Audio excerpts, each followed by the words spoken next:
ჰეი, შენ, გიფიქრეოდეს მე როგორ ხდება, რომ ზოგ სერვერზე შეიძლება უნიკალური ბრძანებების გამოყენება, საკუთარი სახლის აღნიშვნა ჰომით, ან თუნდაც საკუთარი ეკონომიკის შექმნა?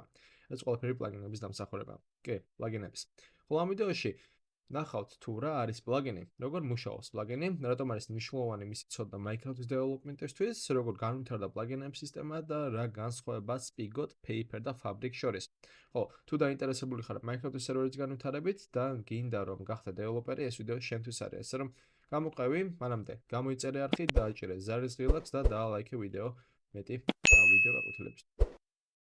კარგით, მოდი მაშინ ახლა გავიგოთ თუ რა არის პლაგინი და როგორ მუშაობს. Minecraft-ის სერვერებს სვანელ ვერსიაში არ აქვს ისეთი ფუნქციები, როგორიცაა დამატებითი ბრძანებები, ეკონომიკა ან რანკები, მაგრამ აქ შემოდის პლაგინები. პლაგინი არის პროგრამული გაფართოება, რომელიც საშუალებას აძლევს სერვერს დაამატოს ახალი ფუნქციები მოთამაშეებისთვის ყოველგვარი მოდების გარეშე. მაგალითად, დაუშვათ სერვერზე გვინდა დავამატოთ ბრძანება Spawn-ი, რომელთაც მოთამაშეები შეძლებენ სერვერის მთავარ ლოკაციაზე დაბრუნებას, ანუ გაჩენის ადგილზე. ეს არ არის უვნელო Minecraft-ის ფუნქცია, მაგრამ სწორად შერჩეული პლაგინით ეს მარტივად შეიძლება. ახლა კი მოდი გავიგოთ, როგორ დაიწყო ყველაფერი, ვინ შექმნა პირველი პლაგინები და ასე შემდეგ. პირველი პლაგინები გაჩნდა მაშინ, როცა მოთამაშეებს სურათ მეტი ფუნქციონალური თავის სერვერებზე. 2011 წელს შეიქმნა Bookit-ის პლატფორმა, რომელიც დეველოპერებს საშუალებას აძლევდა დამატებითი ფუნქციები შეემატებინათ. მოგვიანებით Bookit-ის პროექტი დაიხურა, მაგრამ მისი მემკვიდრე Spigot MC და Paper MC გახდა დღევანდელი სტანდარტი, რომელიც დღესაც ვიყენებთ.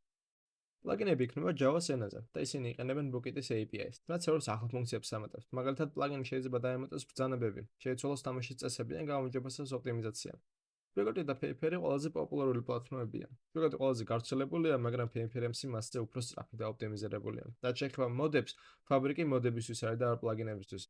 პლაგინი მხოლოდ სერვერზე მუშაობს, ხოლო Fabric-ი და 4G მოდებისთვისაა. რაც ნიშნავს იმას, რომ მოდები მოთამაშის მხრიდანაც უნდა იყოს დაინსტალირებული. მოკლედ, თუ გინდა რომ სერვერზე ახალი ფუნქციები დაამატო, საუკეთესო არჩევანია Spigot, Paper ან Purple. რასაც უკვე მომავალ ვიდეოში აგესნით თუ როგორ და რანაირად მუშაობს.